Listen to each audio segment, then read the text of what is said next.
More than 4 hours of screening at the National Assembly on Wednesday, the Senate has confirmed the nomination of former Chief of Defense Staff, General Christopher Musa, as Nigeria's new Minister of Defense. Now, his confirmation followed a tense screening where senators questioned him for concrete strategies to combat terrorism, kidnapping, and other security threats across the country. Our very own Tijesu Adeoye reports on this.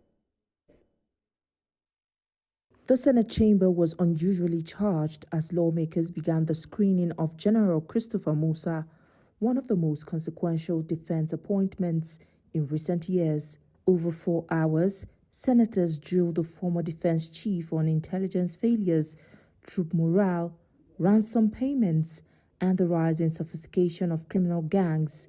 They demanded not just plans, but measurable solutions. As Minister of Defense, can you propose to Mr. President the need to have a reserve army? Have we reached a stage that we can now start thinking of bringing back a unit like the National Guards? I'm aware that the armed forces have been armed strong in recent times because they have not been able to deploy fully, because there are arguments about whether we are dealing with terrorism. And I'm sure if we all agree that it's just a thin line between the two and allow the armed forces to deal with terrorism, we'll get better results. For several reasons, your appointment is a bold statement, even to enemies of Nigeria outside Nigeria, who sought to polarize our country along religious lines. Your appointment has shut their mouth down. So, in all respect, I'm pleased, I'm happy, my confidence is reinforced. General Musa, calm but firm, pledged an uncompromising war on terror and dismissed any possibility of negotiating with criminal groups, insisting that ransom payments only strengthen terror networks. We applaud Mr. President for your nomination. We have a lot of hope in you based on your track record. But a few questions are begging for answers.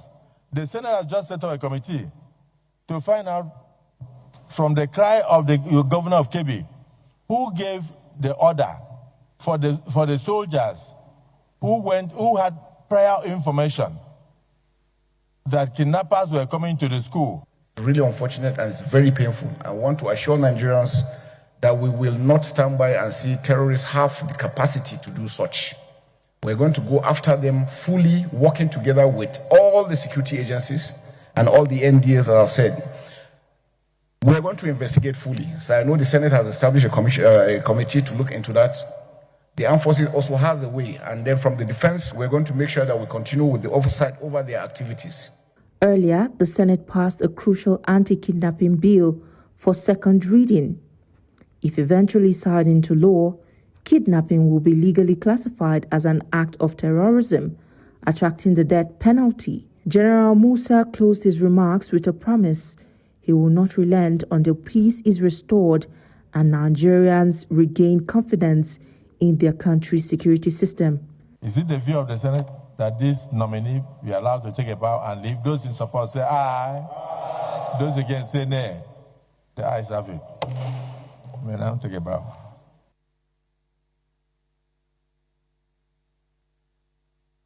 All right, there you have it. Now joining us via Zoom is Public Affairs Analyst Oladeinde Ariyo. He joins us to have this very important conversation. Good morning, sir. How are you doing? Good morning, sir. Can you hear me? Glad to be back.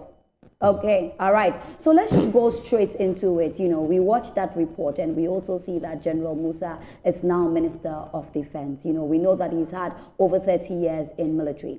We also know what is happening in Nigeria. We have been speaking about the insecurity, even to the extent that we saw the America came out to say that, you know, they called us a country of particular concern. But now having him as the Minister of Defense, there's a lot of responsibility that he has on his hands. You know, coming from your angle, how do you think he'll be able to really tackle this insecurity, kidnapping, banditry that we're facing in Nigeria? Thank you very much. Funny enough, on the day the last minister was asked to, resign, I was playing around and I was like, who else is fit enough to occupy the office of Minister of Defense, considering the challenges that we are facing at this moment. And Chris Musa kept coming on because it was like I was playing track. And I was like, this man is a victim of political experience, the way he was retired. And the question I was asking myself, are they going to bring him back? Can the president reverse himself in a way? And by the following day, his name was announced. Unless you do not know his background, Christopher Musa is very cerebral, an intellectual, very brilliant, and he's a soldier, if you know what I mean. If you have ever listened to him at any lecture or any conversation, you will know that he knows his onion. And I knew when he was asked to go that he had a lot more to say over Nigeria. So as far as I'm concerned, we should be highly expectant. And I can assure you, before the end of the year, it will pull some string and things will start changing. Hopefully before the end of next year, probably will be saying bye-bye to all of these crises, answering different names, either terrorism, banditry, kidnapping, or whatever. They are just one and the same thing. All right, the man himself might be cerebral, he might be a soldier, he might be forward-looking and so on, but do remember that he has to work in a system where red tapeism can rear its ugly head, you know. So when bureaucratic bottlenecks show up, how would you want him to react? Thank you very much. I've tried to reason ahead of the interview. One thing I would say is, number one, he doesn't have the luxury of time. Therefore, he must hit the ground running. It's not coming from a strange background that we will say he needs to acclimatize or acculturate himself. No. We were just sent away not quite long ago. And I'm sure since then, he wouldn't have been doing any other thing, but still understanding the goings on in security. So whatever program is going to put in place must be time conscious.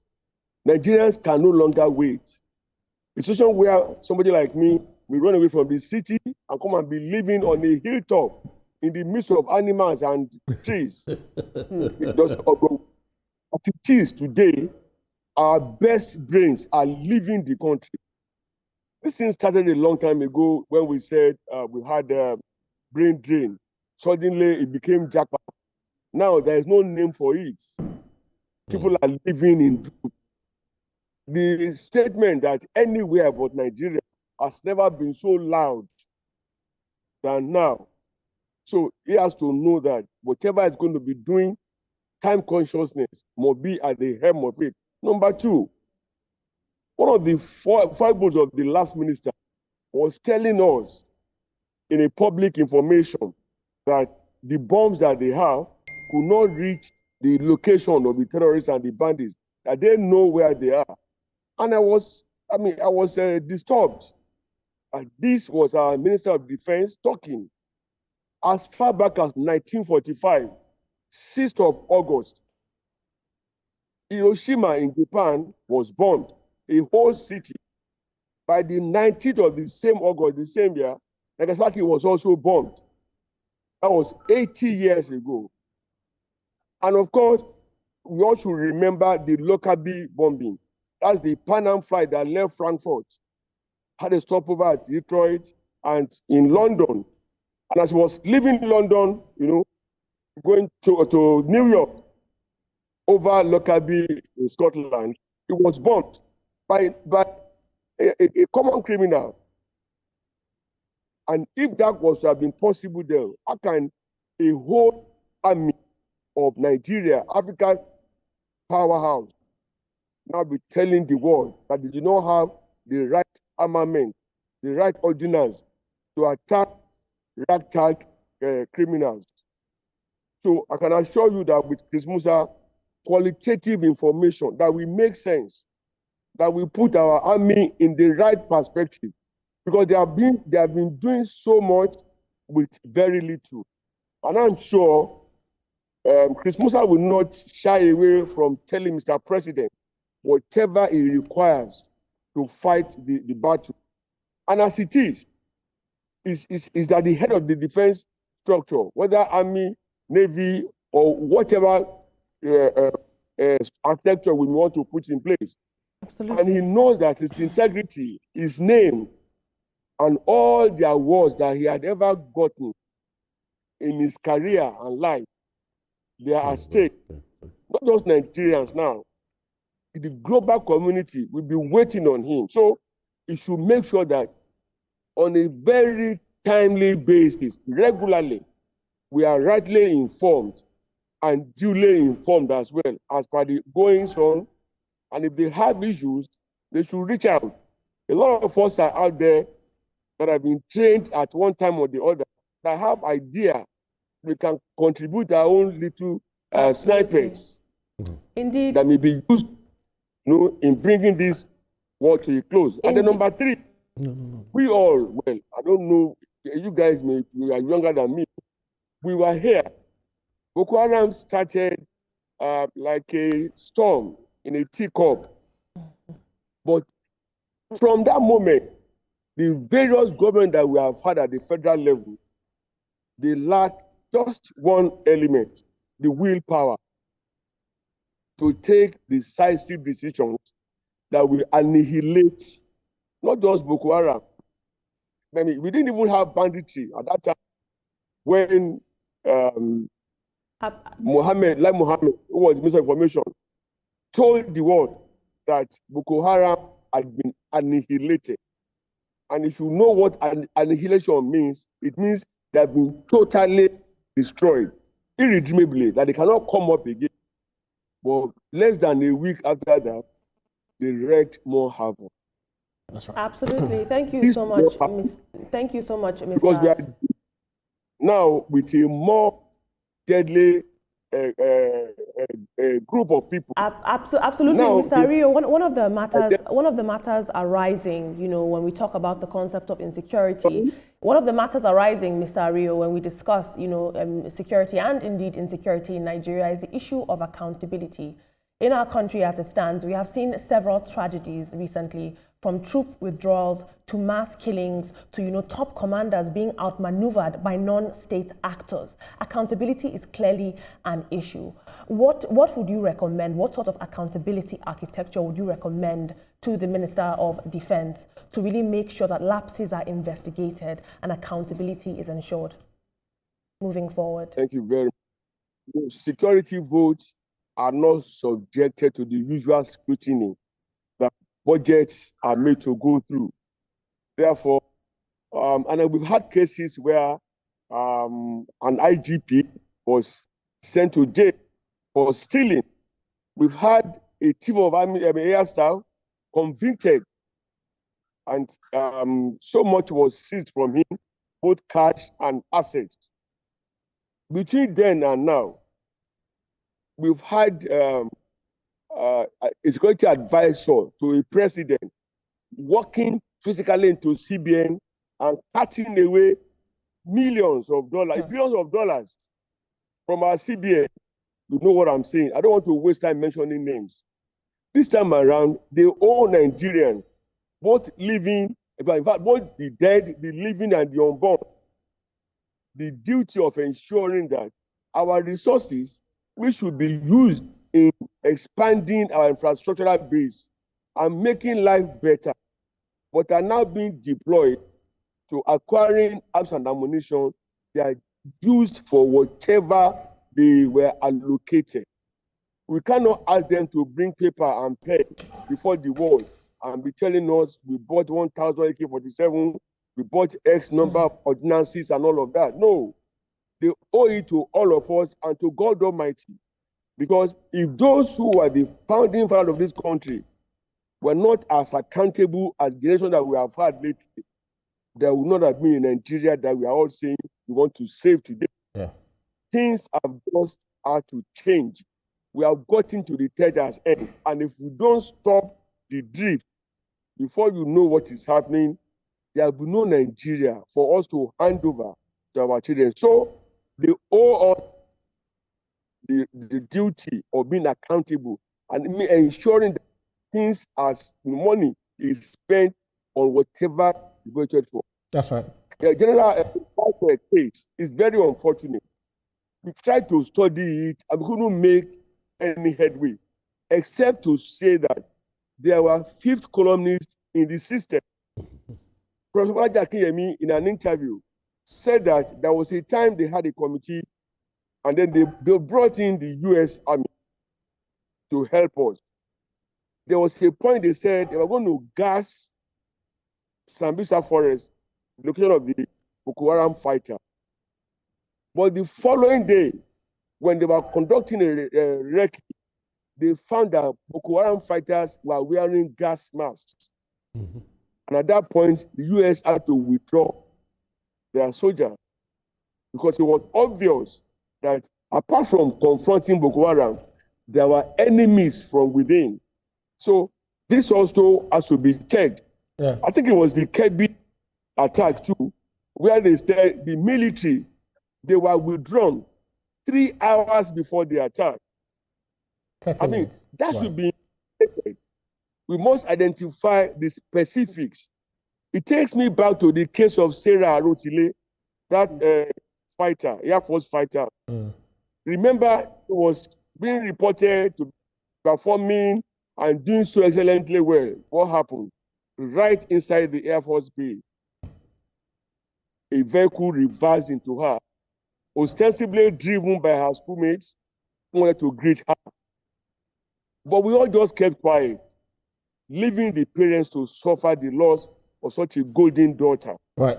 Why? Because how would you want to greet your friend and then you end up driving at a speed that will knock her down and sniff life out of her, just like that? Well, quite pathetic, Mr. Ariyo, quite pathetic. Because of our time, if you look at the new Defense Minister, Christopher Musa, it actually, is more like reappointing him is more like entrenching institutional memory, because it's someone that had not even long gone, from service before it was recalled. And this is someone who has led the troops, Operation Hadin Kai, Lafia Dole, etc., and he did very well. But he had signposted something for us. He said that we need adequate data to prosecute this war. We need AI. We need to upgrade our ammunition, etc., to police our borders and all of that. Do you think that we should manage our expectations? Because he is telling us all of this, that if we don't have this, we might not be able to defeat these insurgents. Should we manage our expectations, based on, what he has said? I understand where it's coming from. All the things that he stated, without being in the system, you and I can know they are lacking. And then without those things being put in place, we will not be going anywhere. Data gathering is a bit of intelligence, and they know what to do when the pressure gets very high. Of course, you know that the troops are not adequately empowered in terms of the grade and the quality of arms and ammunition. The people they are going to, terrorists and bandits, they carry sophisticated weapons, not the regular ones that we still deploy. Therefore, we must move several notches higher than them. We must take it to them, whereby when they know that, oh, these guys, there was a video they posted last week, and they were going about with RPGs, so many on motorcycles. There is nothing they don't have. Therefore, for you to go and fight a man that had a gun, you don't go with a cutlass, but you must go with a more lethal weapon. So he, with the president, to be able to ensure that it can be done within a very short while. Yeah.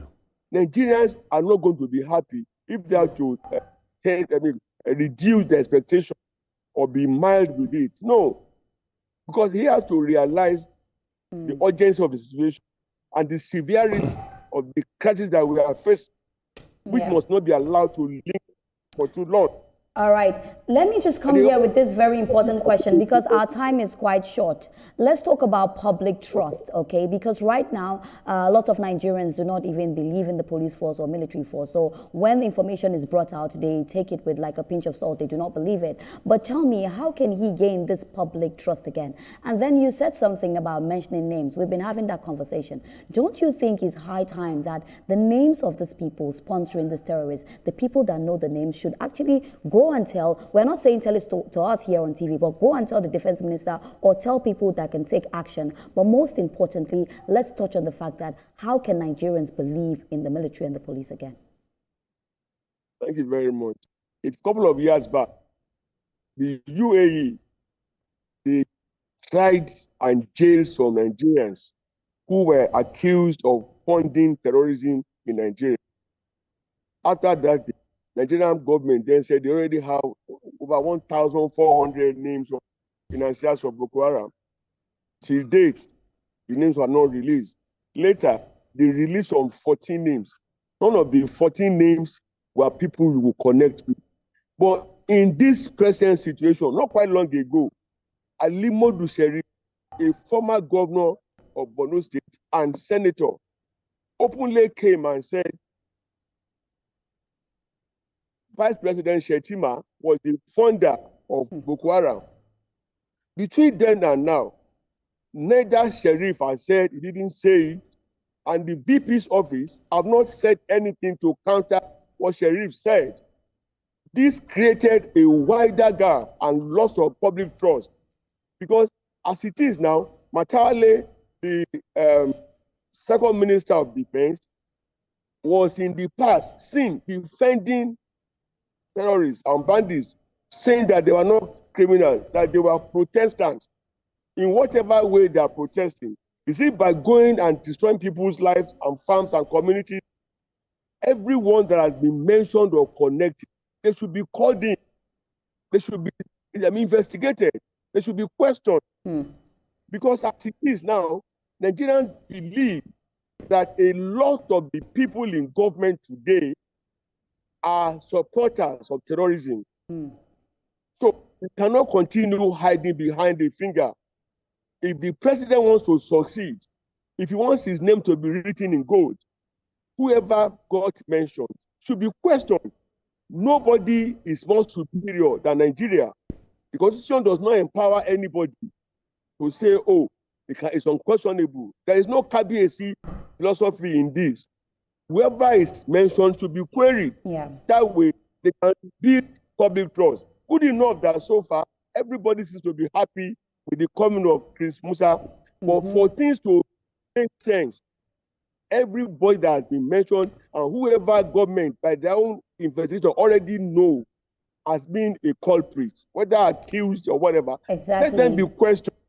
And when they are found to be, we'll have to leave the conversation here. We can go on and on, but our time will not permit us. Thank you very much for your time, public affairs analyst, Mr. Ariyo. You have given us some very bold comments right here on the show. Thank you for joining.